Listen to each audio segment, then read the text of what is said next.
Muito bem, o tema do sermão de hoje é missões. Como Jesus fazia e como Ele ordena a nós fazermos. Então vamos trabalhar em cima do missionário, como aquele que foi o maior missionário de todos os tempos. Vamos abrir a escritura em Mateus 9. E percorria Jesus todas as cidades e aldeias, ensinando nas sinagogas, pregando o evangelho do reino e curando toda sorte de doenças e enfermidades. Vendo ele as multidões, compadeceu-se delas, porque andavam desgarradas e errantes, como ovelhas que não têm pastor. Então disse a seus discípulos: na verdade, a seara é grande, mas os trabalhadores são poucos. Rogai, pois, ao Senhor da seara que mande trabalhadores para a sua seara. Então a ideia de nós provavelmente começarmos uma série de mensagens sobre missões é buscar entender melhor o tema e começar a sentir amor por isso. Sentir amor por missões. Sentir amor pelas almas que estão lá fora se perdendo. Porque a igreja, na prática, ela não pratica missões. Ela ouve falar, e algumas bem pouco, não entendendo o que é fazer missões, o que é ser um missionário na obra, o que é ser aquele que foi designado para uma grande comissão e acaba deixando com que esse tema fique alheio. Nós nos fechamos e nos guardamos dentro de uma caixinha de alguns tantos metros quadrados aos domingos e acabamos não nos preocupando mais ou não nos preocupando tanto com o perdido lá fora. E diga-se de passagem que esse perdido é aquele que se assenta com você do lado da sua carteira na escola, é aquele que está ali em um outro banco no ônibus que você está viajando, é aquele que está na rua e muitas vezes vem de encontro a você na calçada e você o ignora. Esses estão indo a passos largos para o inferno, se você não sabe. Talvez você tenha noção, mas você ignore. Talvez nós tenhamos a noção, mas nós ignoramos essas pessoas. Por causa da nossa vaidade, nós acabamos deixando passar grandes oportunidades que Deus coloca em nosso caminho. Nós deixamos passar por causa da vaidade que está instalada em nosso coração. E essa vaidade, ela é composta de algumas coisas. Ela é composta do medo, ela é composta da timidez, ela é composta da vergonha, ela é composta do receio do que vão falar a meu respeito.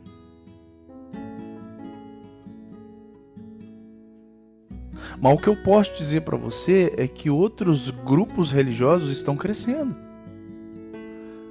E crescendo a passos largos e não estão se importando com o que vão falar a respeito deles. Eles não estão se importando. Um bandista não está se importando com o que vai ser falado a respeito dele. O muçulmano não está se importando com o que vai ser falado a respeito deles. Eles têm certeza do que eles querem e do que eles estão fazendo. E nós, por que não temos? Nós, por que não fazemos? Nós, por que não observadores da Escritura, por que nós estamos permitindo que isso aconteça? Por que nós estamos nos permitindo não fazer e não cumprir a grande comissão que Jesus designou para a gente? Do ir pregar o evangelho a toda criatura. No nosso coração, a gente é cheio de questionamentos dos porquês disso, dos porquês daquilo, mas não fazemos a nossa parte. Deixamos o inimigo trazer confusão na nossa mente, não fazemos a nossa parte. Quantas questões nós trazemos para o Senhor e questões que não são importantes enquanto nós não fazemos o que temos que fazer. Por que você acha que você foi chamado por Jesus? Por que você acha que você foi até Jesus? Por que você acha que você foi alcançado por Ele? Para ter uma vida boa? Para ter uma vida de sossego? Para ter uma vida de vitória?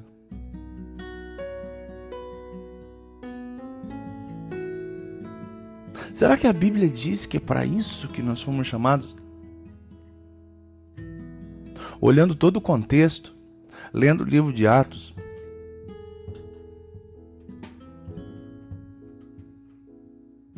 e lendo a história, sabia que a história comprova a veracidade da Bíblia? A história fala sobre o sofrimento dos apóstolos, a história fala sobre o sofrimento dos pais da igreja. E a gente percebe que no decorrer dos anos, parece que o evangelho foi sendo diluído. Estamos falando sobre o livro de Gálatas nas quintas-feiras e percebendo o que é a diluição do evangelho. É acrescentar coisas. E de 2000 anos para cá foram se acrescentando coisas ao evangelho, diluindo o evangelho. E quando chega a nós, totalmente diluído, nós achamos que ir para a igreja e aceitar, Jesus como se ele fosse um produto de feira, como se Jesus tivesse problema de inferioridade que precisa ser aceito. Não percebemos essa diluição e continuamos andando conforme a maré nos leva.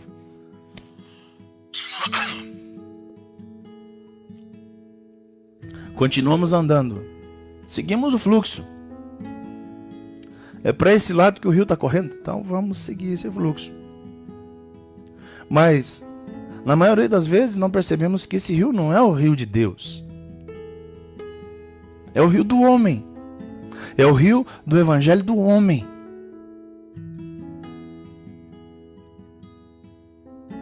E o evangelho do homem ensina que você precisa servir a Jesus e seguir o evangelho, mas você tem que pôr algumas coisinhas junto. O evangelho do homem ensina que tem que ter uma campainha, tem que ter alguma coisa acoplada, senão não funciona. Mas e o evangelho de Cristo?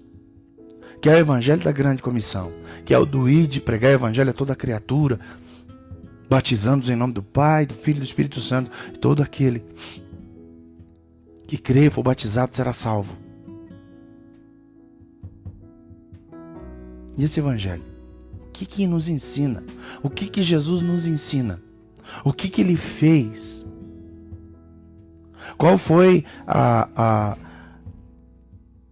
o diferencial de Cristo como missionário na terra? E que exemplo ele deixou para nós, para o ide, para ir pregar o evangelho, para ir ser missionário, para ir fazer missões. Só que muitos de nós, e se não for nós todos, não nos importamos com os perdidos. Nós dizemos que nos importamos, mas nós não nos importamos porque não fazemos nada. Não fazemos nada para que a história mude. Não fazemos nada para que aquele que está lá, que eu digo que amo tanto, seja salvo, seja alcançado.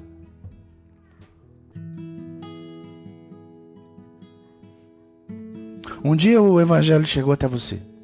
De alguma maneira ele chegou. Talvez você leu um folheto, talvez você... Alguém até cheio das boas intenções bateu nas tuas costas e falou que se você fosse para a igreja, Deus ia te abençoar. Mentira.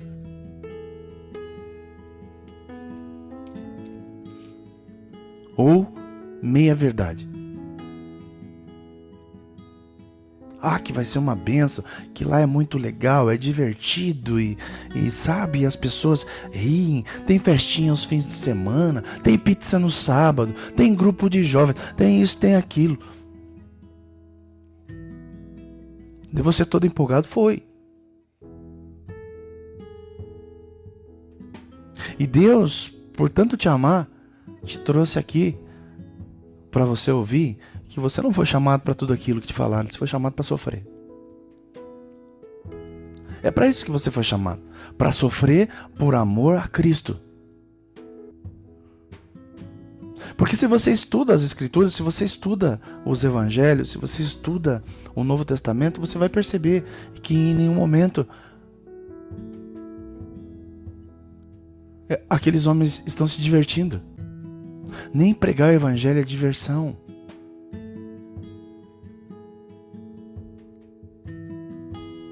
Em nenhum momento você vê Paulo se divertindo. Você não vê Jesus se divertindo. Você não vê Timóteo, o jovem Timóteo. Jovem. Aquele jovem chamado por Deus, por intermédio de Paulo, se divertindo. Você não vê Daniel. Você viu Daniel? Daniel era jovem quando foi chamado. Você não vê ele se divertindo.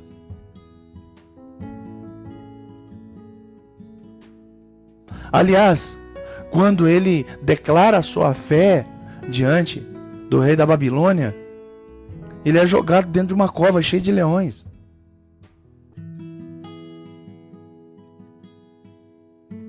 Você não vê os cristãos em Roma se divertindo. E a gente está preocupado com diversão. A gente está preocupado com ser feliz. A gente está preocupado com qual vai ser a próxima versão do Xbox, qual vai ser a próxima versão do PlayStation, qual vai ser a próxima versão disso e daquilo.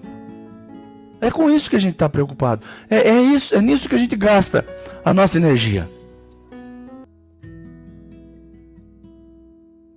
É nisso.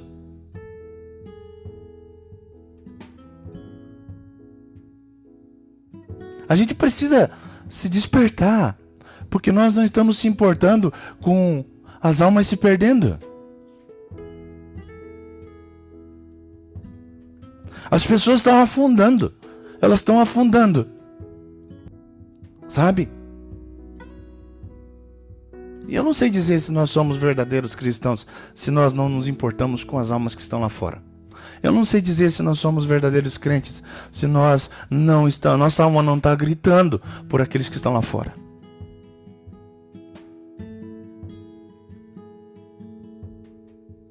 Você vê a Cristo e entender o reino de Deus não é uma experienciazinha. Não é uma experienciazinha.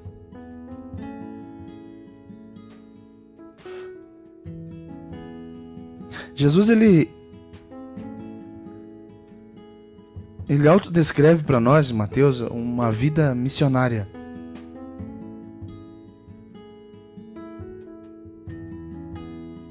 Ele demonstra como ele vivia a vida dele.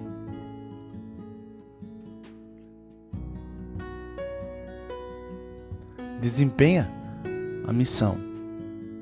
Ele desempenha a missão. Você quer um modelo? O modelo é Cristo. Quando Paulo fala assim, sede meus imitadores, porque assim como eu sou de Cristo, ele não estava falando literalmente para imitar, ele estava falando para imitar Cristo. Ele estava falando como ele fazia. Como Cristo mandou ele fazer, e era assim que teria que ser feito. Agora você... Nós somos imitadores de Cristo. Seja sincero. Você é imitador de Cristo.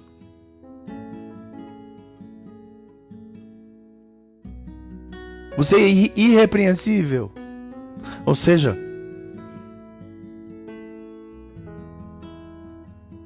não há como te repreender. Nós não somos.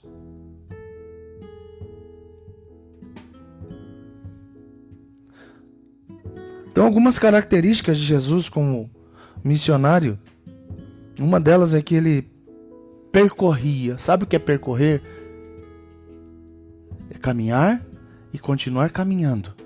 Fazer e continuar fazendo. Ele percorria as cidades e pregava o evangelho. Essa era a vida habitual dele. Ele vivia fazendo isso.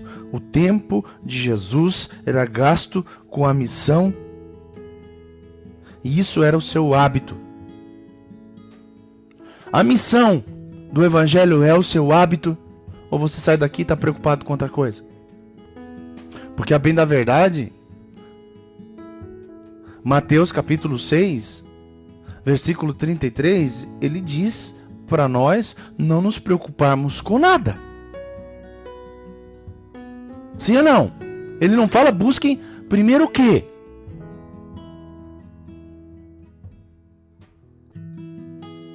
Aí depois ele fala, e todas essas coisas vos serão acrescentadas.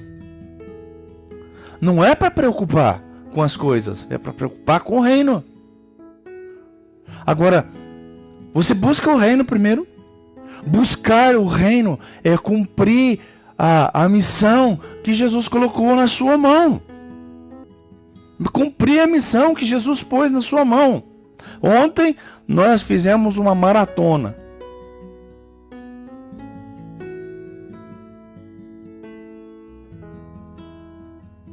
Sentamos aqui e assistimos 2 filmes. Maratoninha, né? E vimos a vida de 2 missionários. Um na Índia e um na China. E eu não me canso de assistir esses filmes. E características específicas em cada um. William Carey na Índia, Hudson Taylor na China.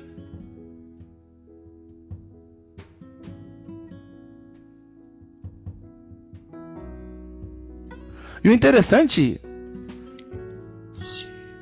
é que ambos, quando são questionados a respeito de que missão que o enviou, não tinham o que responder, porque não foram enviados por missões. Eles tomaram a decisão. Oraram, buscaram a Deus e tomaram a decisão. Precisamos pregar para as almas que estão se perdendo na China. Precisamos pregar para as almas que estão se perdendo na Índia. E foram.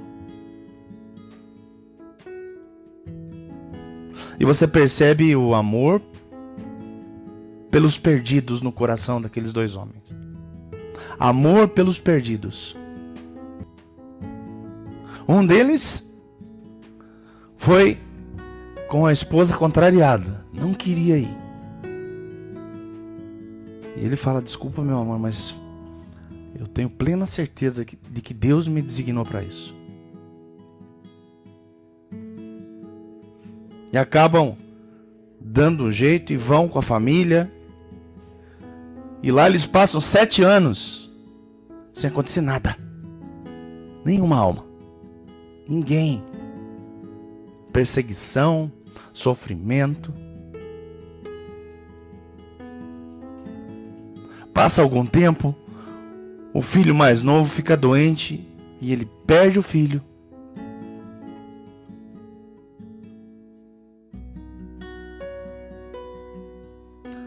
Antes, perde todo o dinheiro que tinha recebido dos irmãos para fazer a missão.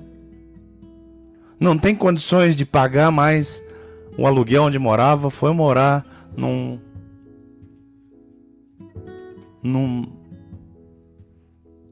prédio abandonado, num lugar feio, todo quebrado. E você olha as atitudes daquele homem, você percebe que a humildade, a devoção, a confiança em Deus, quando chega naquela pocilga, ele fala assim: aqui estamos. Esse é o lugar que Deus preparou para nós. Vamos arrumar tudo?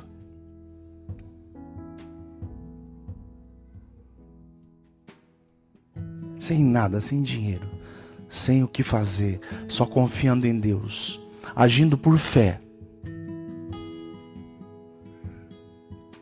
Aí vem perseguições, não se pode pregar.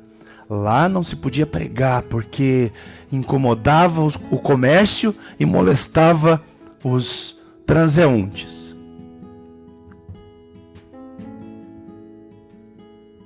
E ele insistindo e nada. Ninguém se convertia. Ninguém queria saber de Cristo e nada.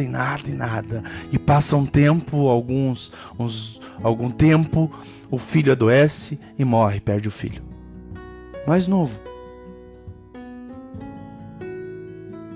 E ele começa a se questionar.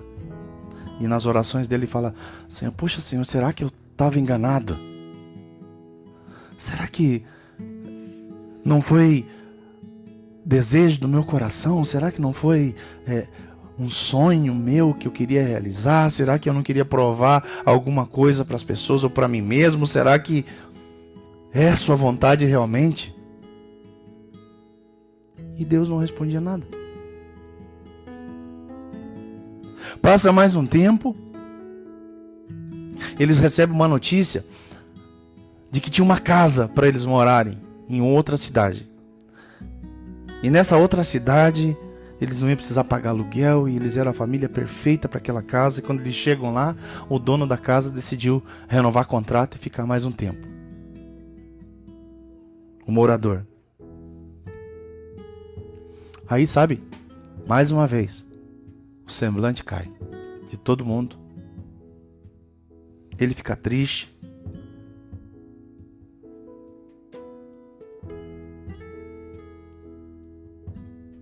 Aí passam os dias, passam mais anos, a esposa fica doente e falece. Mas ele continua orando e crendo que Deus tinha algo para se fazer na Índia. Ele acreditava que Deus tinha algo para fazer na Índia. Será que se fosse nós no lugar dele? Será que com o primeiro ventinho nós não tínhamos virado as coisas? Não, vou embora. Não, no Brasil tem tudo. No Brasil, por mais humildezinha que seja a minha casa, é um palácio perto daqueles lugares por lá.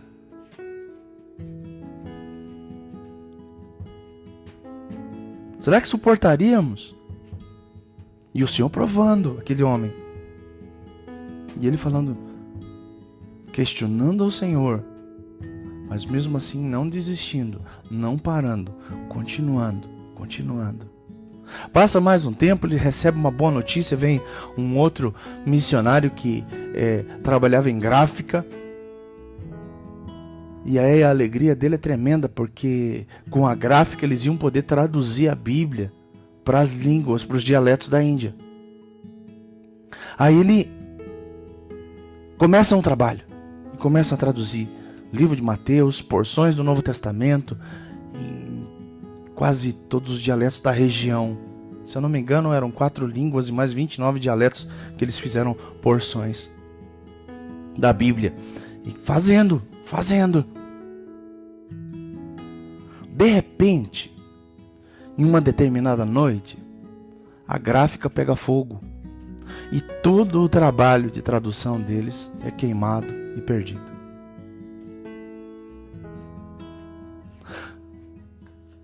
Eu acho que a gente sentaria no meio fio e chorava, até não querer mais.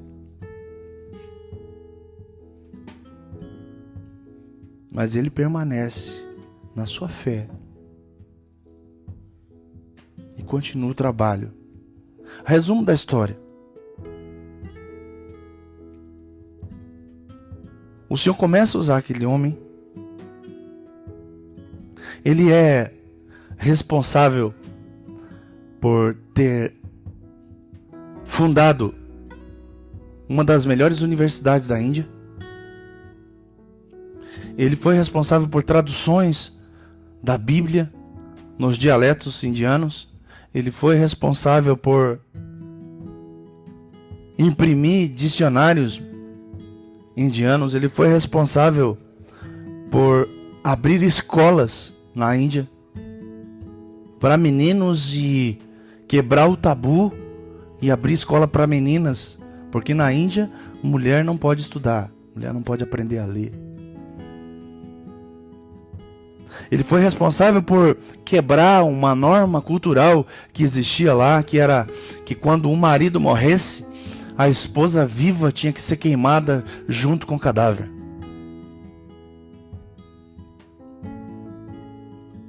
Aliás, foi quando ele viu essa cena que ele entendeu que ele tinha que ficar, que Deus ia fazer alguma coisa através da vida dele naquele lugar.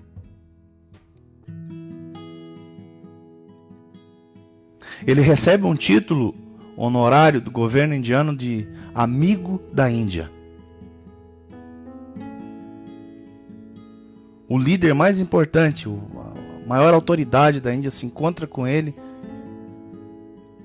Mesmo vendo que ele não pregava as religiões da Índia, percebeu que ele tinha tanto amor por aquele país que ele foi considerado amigo da Índia.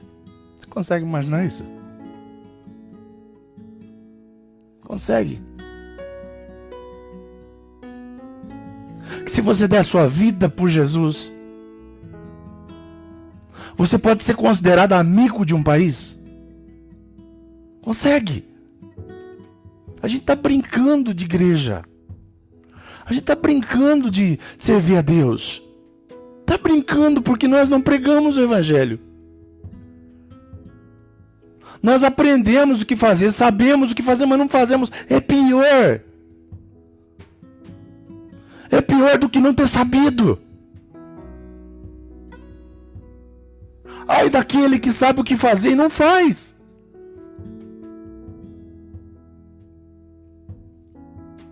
E você acha que eu estou pregando isso para pôr medo no teu coração? É. Para você ter medo. Para você temer ao Senhor. Para você entender o que quer dizer a palavra quando diz ai de mim se não pregar o Evangelho. Ai de mim. Esse texto de Mateus mostra as características de Cristo passando por todas as cidades. A segunda coisa que o autor mostra é que o campo de Jesus era tudo. Ele não fazia uma coisinha aqui, outra ali, ele não ficava perguntando, será que eu devo pregar para aquele ali? Será que eu devo evangelizar aquele? Não, ele era tudo, o campo de Jesus era tudo. Ele pregava para todos. Todos. Quem ele encontrasse pelo caminho.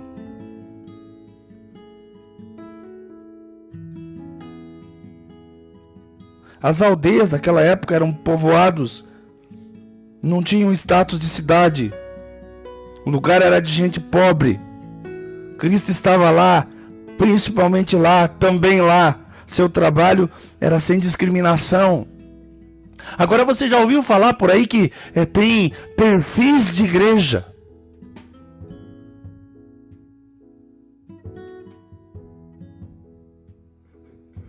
Eu ouvi uma vez alguém falando, tem deputado tal lá no Congresso de Curitiba precisa do Evangelho, ele está aberto ao Evangelho. Quem nós chamaremos?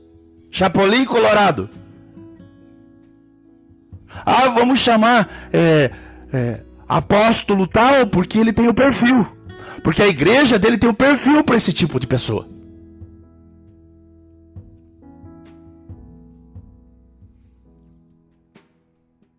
Jesus não dá para chamar ele, porque ele não tem o perfil.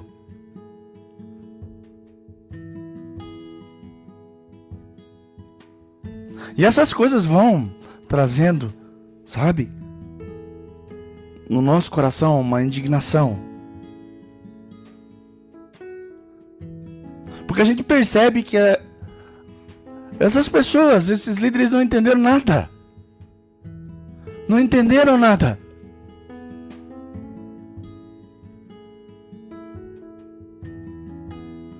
Ele desenvolvia o ministério dele de jeitos específicos e tinha 3 ações básicas. A primeira delas é ensinando.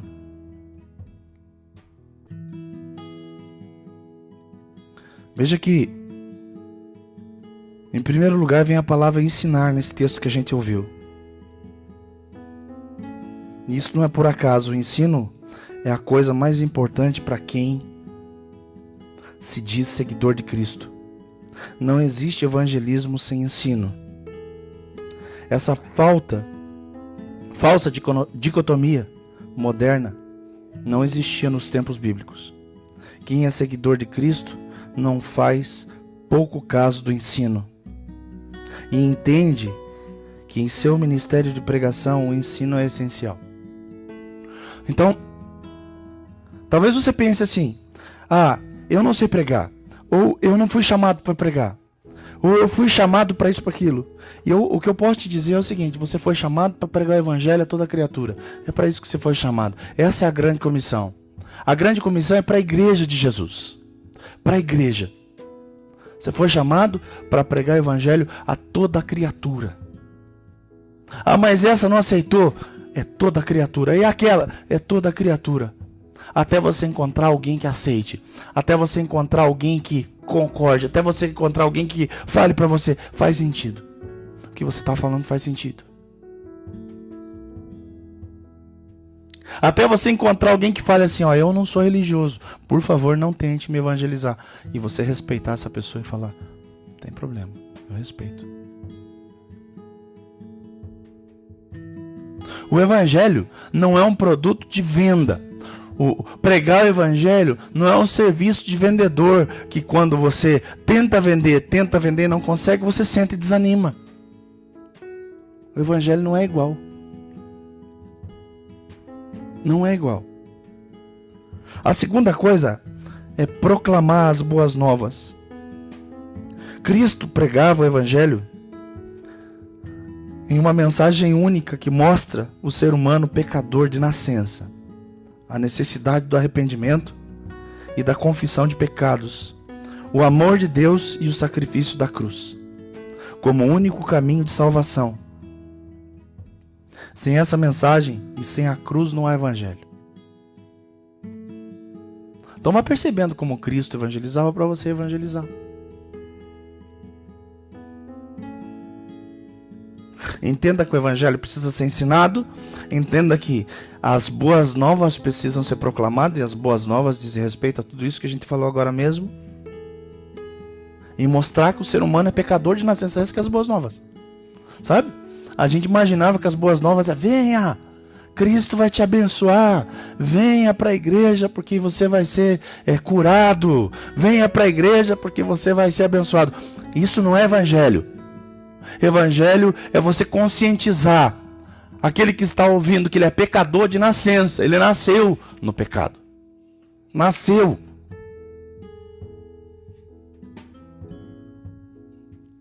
Também é pregar o amor de Deus? É.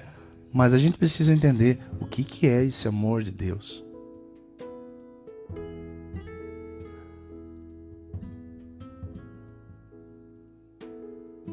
Entender que é difícil de você conceituar o amor de Deus pensando como homem.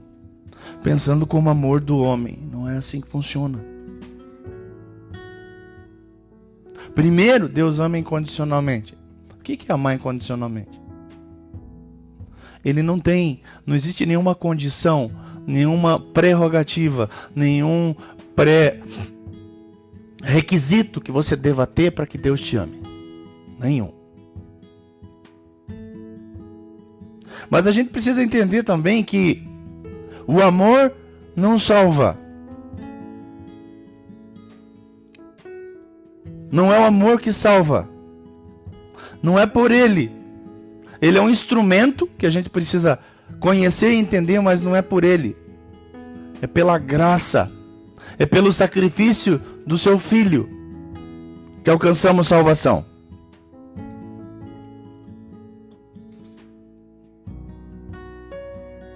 As boas novas também dizem respeito ao sacrifício da cruz como o único caminho de salvação. Não dá para ser salvo. Não tem outro caminho que não seja pela cruz. Tem que passar pela cruz. Para ser salvo, tem que passar pela cruz.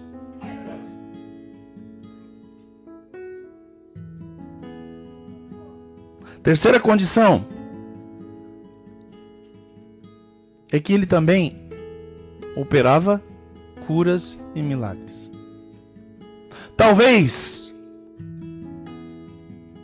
quando você for despertado para ser um missionário,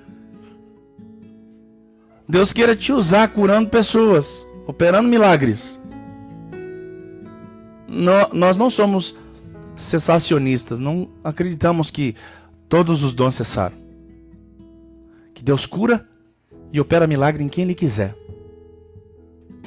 Mas nós entendemos, analisando as Escrituras, que esse dom é necessário quando se faz missões.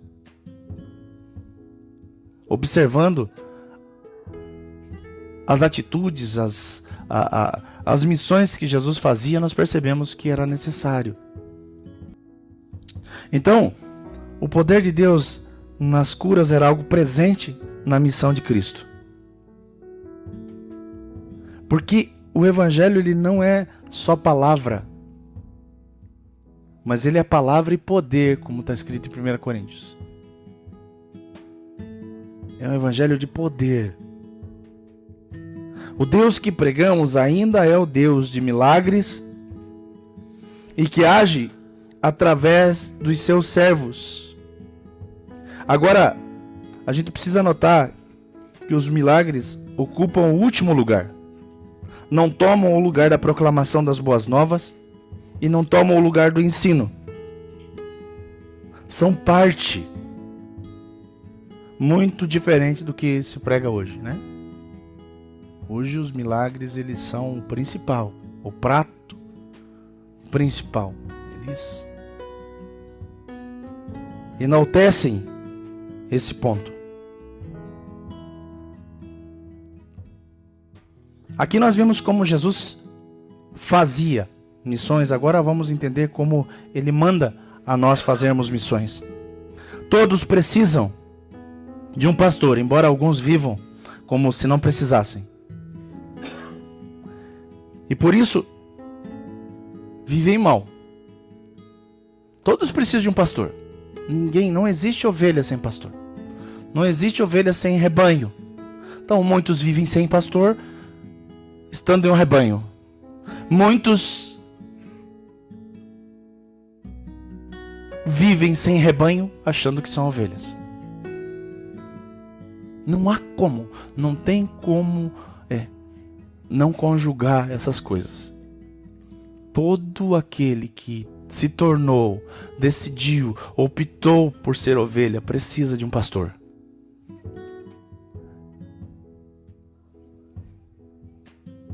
E se tornou ovelha, precisa de um rebanho, precisa de um aprisco. Não existe ovelha fora do aprisco. Você já ouviu a história de que lá fora tem lobos? Lá fora tá cheio de lobo, esperando uma ovelhinha rebelde decidir viver fora do aprisco. E o pior é que essa ovelha rebelde, ela é culpada de muita coisa. Porque o lobo vai, a devora, depois ele entra por baixo da sua pele e da sua lã, se disfarça de ovelha e entra no aprisco e devora todas as outras. Sabia que os lobos têm essa sagacidade? Eles se disfarçam de ovelha com a pele da ovelha que eles comeram. Ele percebe que a ovelha enxerga mal, que a ovelha é bobinha. E se ela olha de longe, aquela lãzinha branquinha, ela acha que é ovelha também. Então, a gente precisa saber que precisa de uma liderança. E que sem uma liderança vamos viver mal.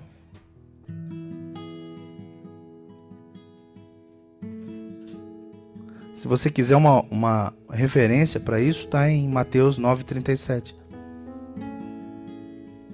Ele trata com os seus discípulos e lhes dá a incumbência, mostrando que são os discípulos de Cristo que têm a responsabilidade na obra de Cristo. Assim, Jesus faz uma análise da situação e chega a uma conclusão. A obra é muito grande. Muitos precisam ouvir o Evangelho. Então, ele chama aqueles que o seguem e lhes mostra o que fazer na obra. E a primeira coisa a fazer é orar. Mateus 9,38. Roguem que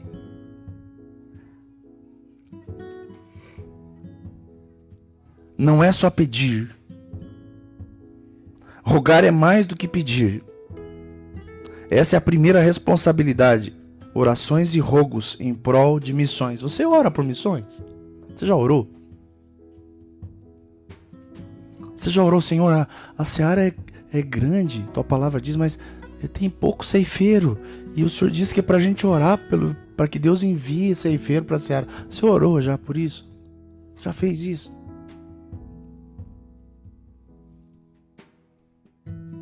Então você precisa orar. A segunda coisa é contribuir. Você já contribuiu?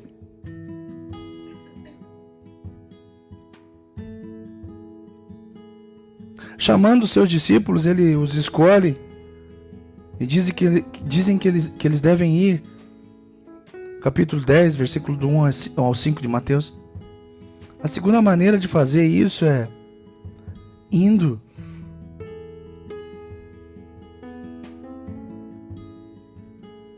Onde os pecadores sem Cristo estão. E se esforçando. Sabe? Se esforçando. E a terceira maneira, é gastando nisso. Tempo primeiro e depois as posses. Sabe para que Deus te dá posses? Para você investir em missões. Deus te dá posses para você alimentar os famintos lá fora, não só de pão, mas da palavra de Deus. Quantos de vocês separam?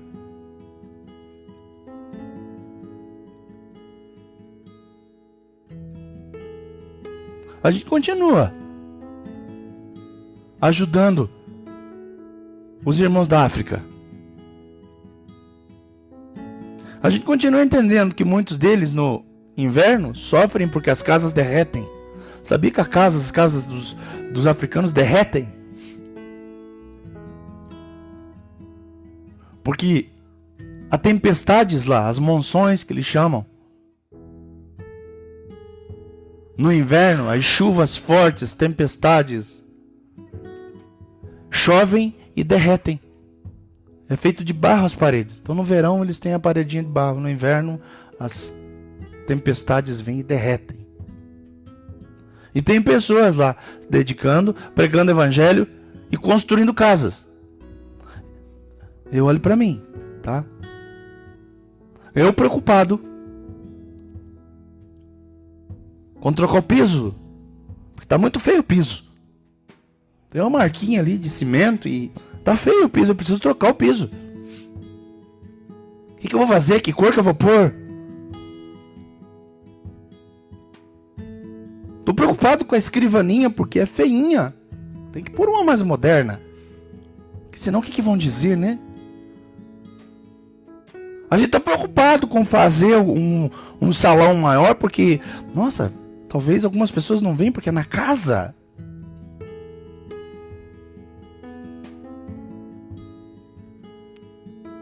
E a gente não está preocupado com eles morrendo lá, passando frio. Moçambique, as casas derretem, precisa construir casas para aquelas pessoas. Eles não têm dinheiro para construir casa. Por isso que eles fazem de barro.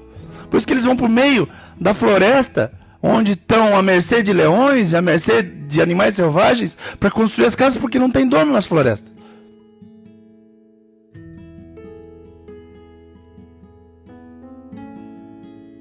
No Sudão, o evangelho é pregado, as pessoas se convertem, aí chegam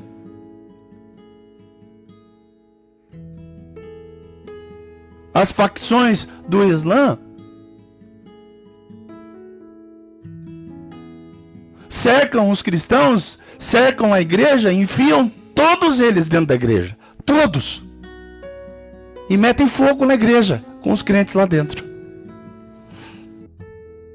E nós aqui, nem orando, nem indo e nem contribuindo.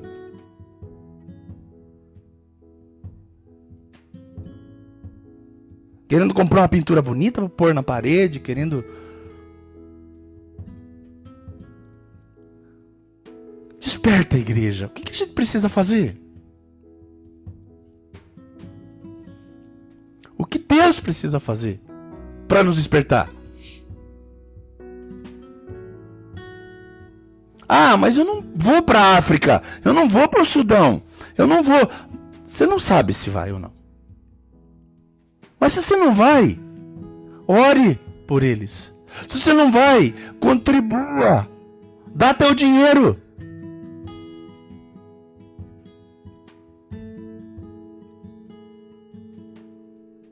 Você está preocupado com a tua faculdade, você está preocupado com o teu trabalho, você está preocupado com o teu conforto. Mas não está preocupado com as almas que estão se perdendo.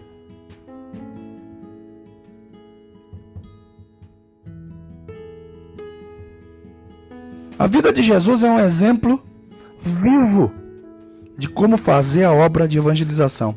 Às vezes muitos se prendem à vida de Paulo. Paulo era um imitador de Jesus, mas esse homem de Deus, tremendo.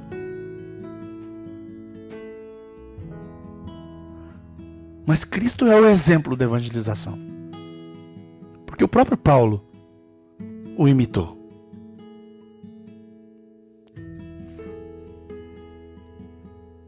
Cristo vivia nas missões em todos os lugares, ensinando, proclamando, operando milagres e poder de Deus.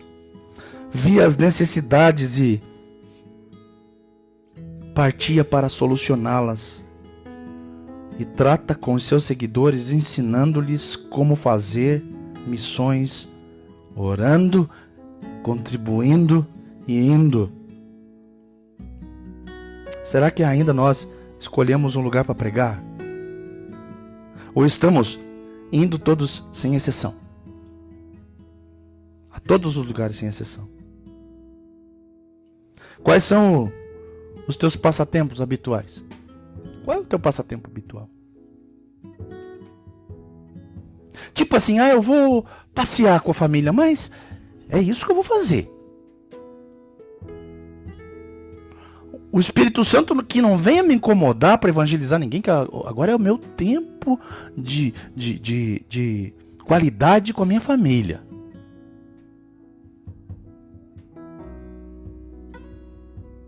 Ah, não, mas eu não quero ser indiscreto, indisposto, eu não quero, incomodar as pessoas, porque isso incomoda.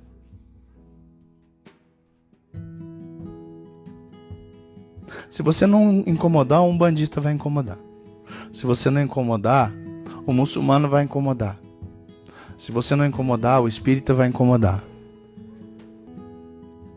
Então, você precisa saber que se você se considera um discípulo, essa responsabilidade é sua. A responsabilidade é sua. E talvez você pense que eu quero te deixar constrangido, e você está certo. quero te deixar constrangido. Se constranja. Porque se constranger é bíblico. A palavra diz que o amor de Cristo nos constrange. Nos constrange a o quê? A fazer as coisas que Ele fez. Então, se esse amor invadiu o seu coração verdadeiramente, você precisa ser constrangido a fazer. Precisa ser constrangido. As almas estão se perdendo. Estão morrendo gente lá fora. Pessoas indo para o inferno às bicas. E você precisa fazer alguma coisa. A palavra do Senhor diz que uma alma vale mais que o mundo todo. Uma alma.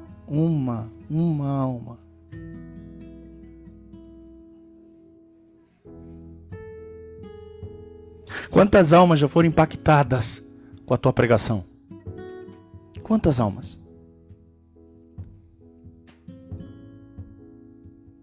Existe uma obra a ser feita. Jesus Cristo nos deu exemplo, mas nós estamos muito longe de fazer essa obra ainda. Ainda bem que tem um ainda aqui, né? Ainda está muito longe, mas nós podemos encurtar esse caminho, encurtar esse tempo. Se você se desperta hoje. Saia daqui com a faca no dente. Sabe?